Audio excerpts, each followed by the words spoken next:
Coming soon from Naked Reader Press, here is an excerpt from Death of a Musketeer, coming out later this month from Naked Reader Press. This will be the first time the novel has been available in digital format. If it does well enough for NRP, I will resume the series with number 6, The Musketeer's Confessor, probably early next year. Enjoy. Prologue, or How I Came by the Other Diaries of Monsieur d'Artagnan, my first encounter with the gentleman known to all the world as Athos, Porthos, Aramis, and, of course, d'Artagnan came at a young age when, searching through the shelves of my grandfather's library, I was called by several leather-bound volumes bearing the name Dumas on the spine.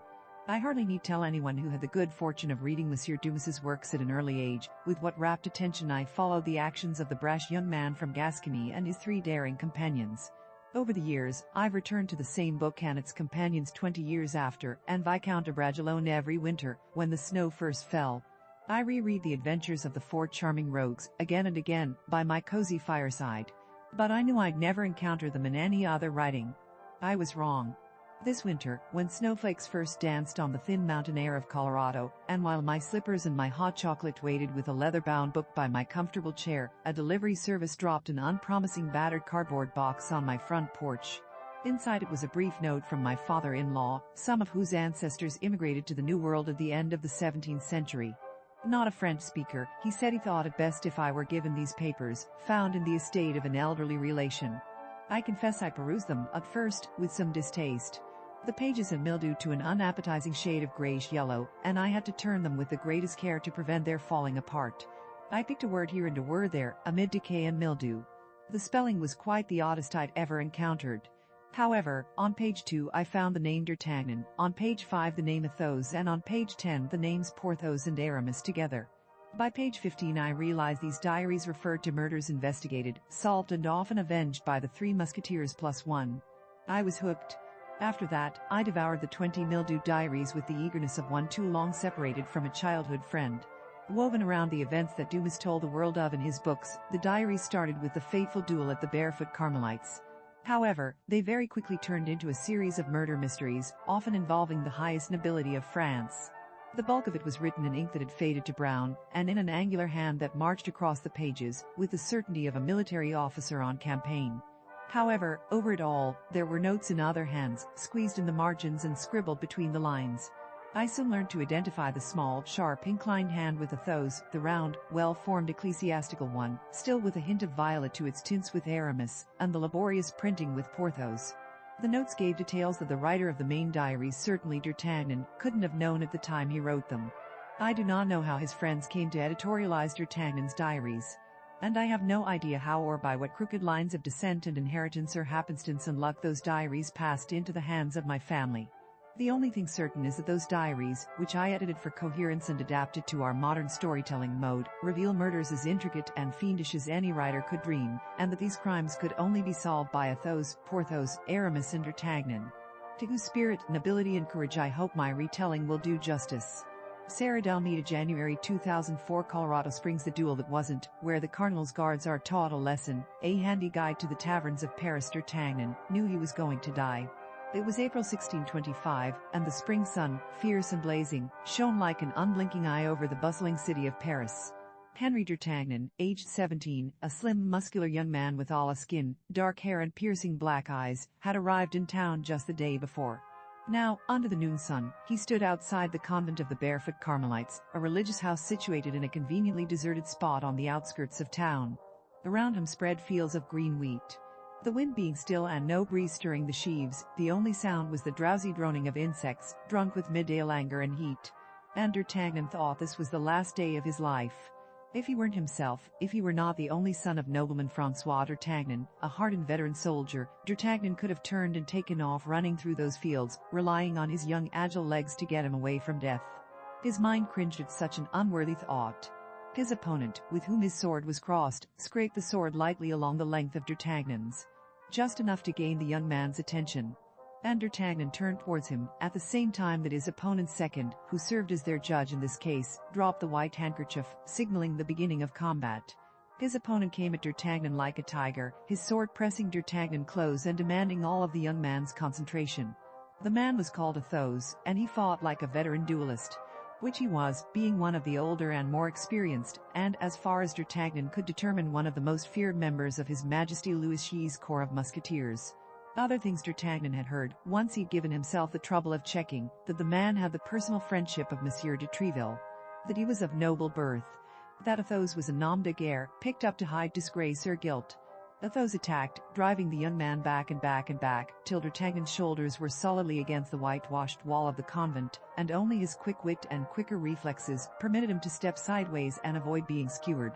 D'Artagnan flitted and skipped, danced away from trouble and contorted away from tight spots, but his mind became oddly detached. His body moved and seemed to think with a reasoning of its own, while it parried and thrust, and made Athos back away. Meanwhile D'Artagnan's mind, what his mother used to call his quick and lively mind, had gone away to some place at the back of himself. Some place away from the battlefield, where it could do its thinking. When Henry D'Artagnan had left the paternal abode, his father had given him only one substantive piece of advice.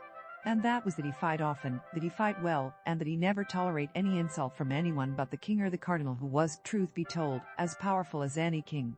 Henry had tried to follow his father's advice and, on the road to Paris, in the small town of Meun, had challenged a nobleman who laughed at his attire and horse. This had cost him dearly, as his opponent had his servants hit Henry from behind. While Henry was unconscious, the stranger had stolen Henry's letter of recommendation to Monsieur de Treville, the letter that would have got him into the Musketeers this very day. But I don't learn, do I? D'Artagnan thought to himself, as he pushed hard with his sword arm, forcing Athos' sword away, shoving the musketeer back at the same time. Athos fell away and tripped and bent down upon his knee. I had to challenge 3 musketeers for a duel today. 3 musketeers. Today, D'Artagnan thought, as he jumped nimbly back, ready to parry Athos' next thrust. No, he didn't learn. He continued following his father's advice until he'd managed to challenge the 3 men that the rest of the corps called the 3 inseparables, Athos, Porthos and Aramis, one of whom would kill him today. D'Artagnan's mind was so preoccupied with its gloomy thoughts that he didn't at first realize that Athos hadn't got up from his position, half bent over his knee. Monsieur, he said, when he did notice it. Monsieur, if it would suit you to adjourn our appointment to another time. He noticed Athos' hand pressed hard at his right side, and he remembered the scene, that very morning, in Monsieur de Treville's office, where an obviously wounded and ill Athos had come in to present himself to his captain, and to deflect Monsieur de Treville's anger at all of the 3 musketeers who'd been bested in a skirmish with the cardinal's guards. Monsieur, if you are in too great a pain, D'Artagnan said. He got in this duel with Athos by careening against the musketeer and making him bleed, and failing to apologize sufficiently for the injury he caused. But Athos only shook his head. He took a deep breath, audible in the midday stillness, and he rose slowly from his knee. It's nothing, he said, his face ashen. It is nothing. I didn't want to distress you with the sight of blood you haven't drawn. A red stain showed on the side of his doublet.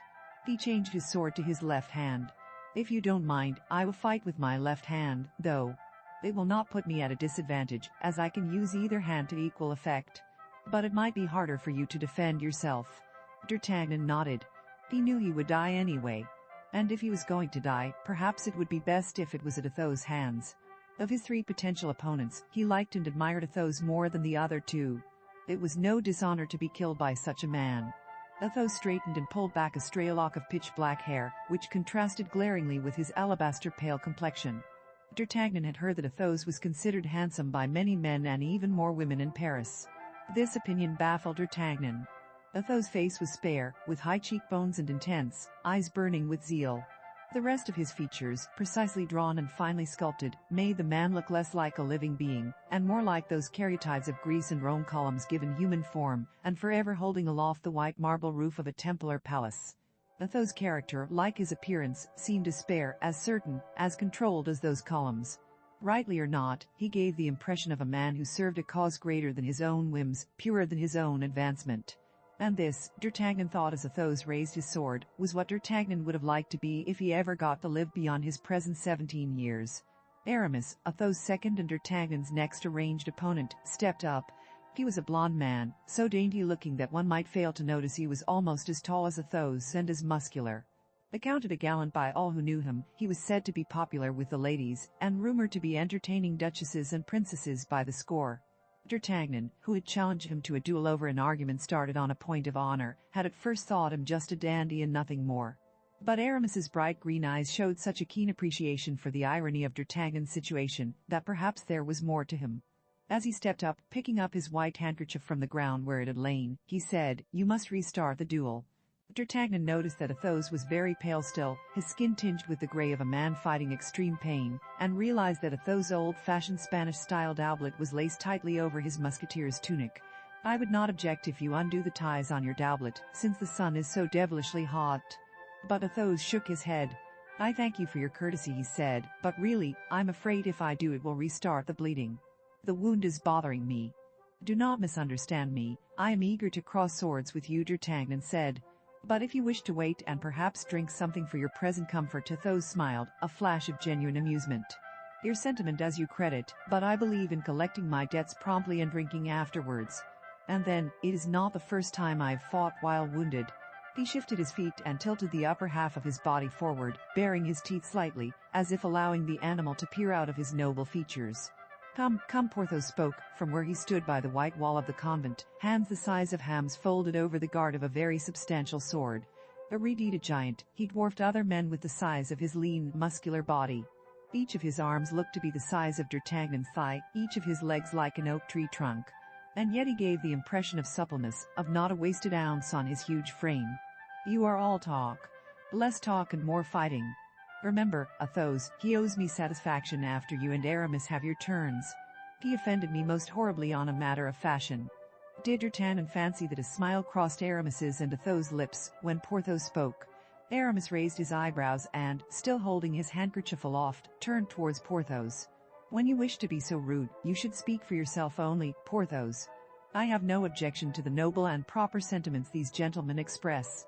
Indeed, I will gladly listen to them for as long as necessary, before they feel it fit to cross swords." And now another flinch of remorse came to join D'Artagnan's regret that he would die so early, leaving so much untasted of life's joys, that he would never get to know these men better. There was such an easy camaraderie between the three of them, so devoid of the formality of most friendships, that he imagined they could have been his friends. Only Porthos said, pulling a large red handkerchief from his sleeve and mopping at his forehead with it, "It's too blazing hot." "It doesn't matter," Athos said, and leaned forward, displaying his teeth, again, in that expression that was more animal threat than human smile, "for we are ready." He pushed his sword against D'Artagnan's and said, on guard between clenched teeth. Aramis dropped the scarf. A throat was cleared, neither by Aramis nor by Porthos. Their swords still crossed, D'Artagnan and Athos turned to look. 5 men stood near them, so near that they could only have approached unnoticed, while the musketeers and D'Artagnan were distracted with talk and worry for Athos' wound. All of them wore uniforms similar to those of the musketeers, but where the musketeers wore blue, their knee breeches, tunics and plumed hats were bright red, like freshly spilled blood. They were guards of the cardinal, sworn rivals of the musketeers, their enemies in 1,000 brawls, 1,000,000 street skirmishes. Well, said the leading guard, who had a suntan face and a Roman nose. "What have we here? Dueling musketeers. What? An open and defiant contravention of all the edicts against dueling." He smiled unpleasantly, revealing a wealth of very large yellow teeth. "I'm afraid we'll have to arrest the lot of you." "Leave us alone," Jussac Athos said, without turning to look, his sword still crossed with D'Artagnan's. "I promise you if we found you in the like amusement we'd sit back and let you proceed.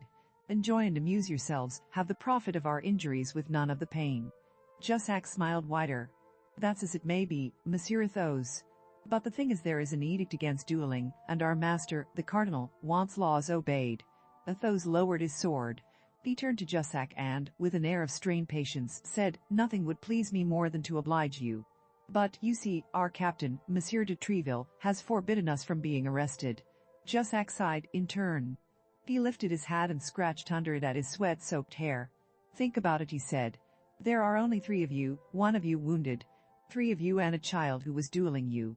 If you force us to fight you, they will say it's murder." The 3 musketeers formed a circle, from within which their worried voices reached D'Artagnan's ears. "I'm afraid he's right, you know," Aramis said. "There are only 3 of us, 1 of us wounded.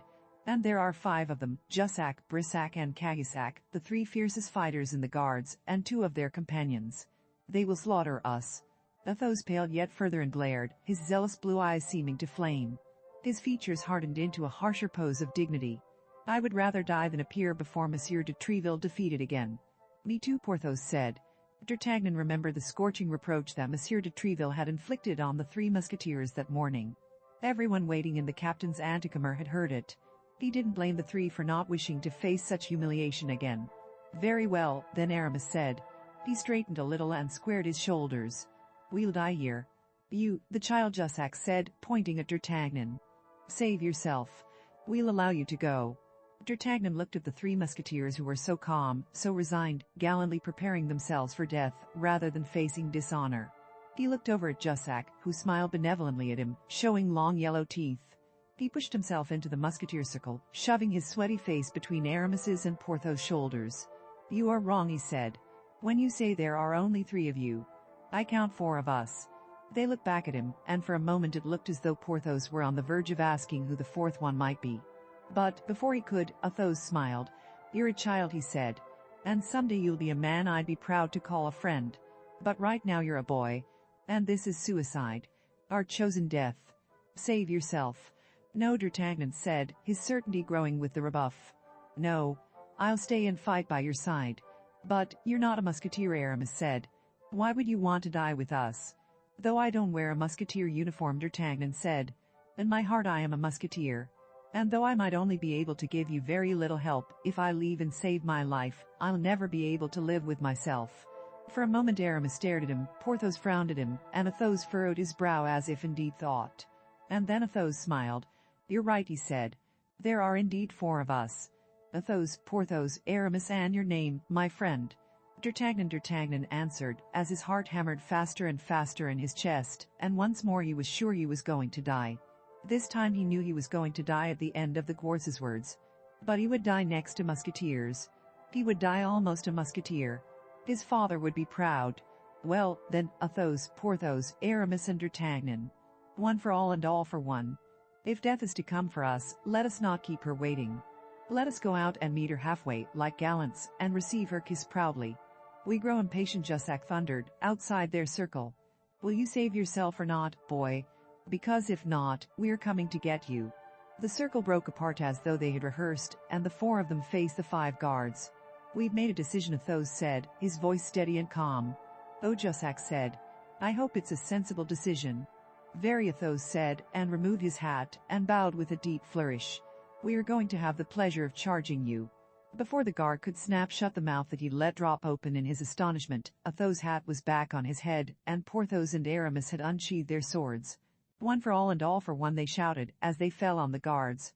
By the rational odds of combat and war, they should have lost. There were but four of them, one of whom was severely wounded, and the other little more than a child. D'Artagnan's only experience of dueling had been his mock duels with his father, in the field behind their house, in the calm Gascon countryside. If that duel had been decided on body count, or on experience, or even on the relative size of the opponents, surely the guards of the cardinal would have won. But wars and duels are fought with the mind, the heart, and that thing that is neither loyalty nor camaraderie, but which has hints of both. That thing allowed D'Artagnan to know and come to the rescue when Athos' breathing grew too labored.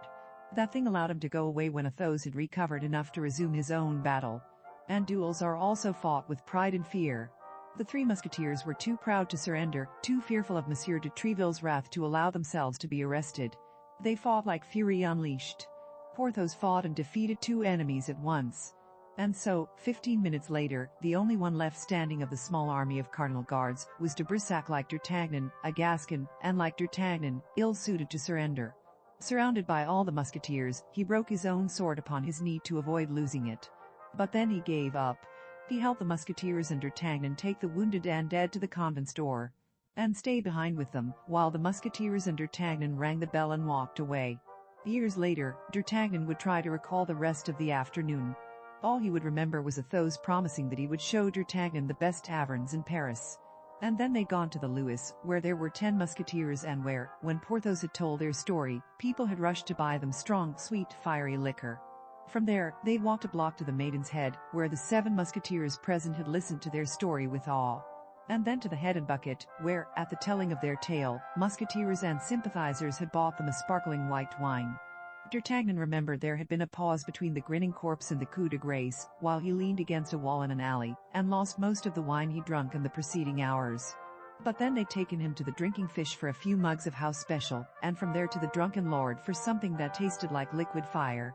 Night had fallen when D'Artagnan found himself stumbling along the back alleys and narrow staircases of the working-class neighborhoods of Paris, one arm thrown over Aramis's shoulder, Porthos' huge hand on his other shoulder, singing softly a song about the queen, the king and the musketeers. That would surely be treason if they weren't all drunk and all so loyal that they just risked their lives to ensure the king's own musketeers suffered no defeat.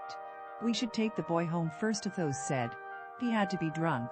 He drunk more of all the various liquors than all of them combined. He had to be dead drunk. But he walked steadily and his voice sounded, if anything, a little slower and calmer and more controlled. Porthos giggled. That's right, he said. It is past the time schoolboys should be asleep.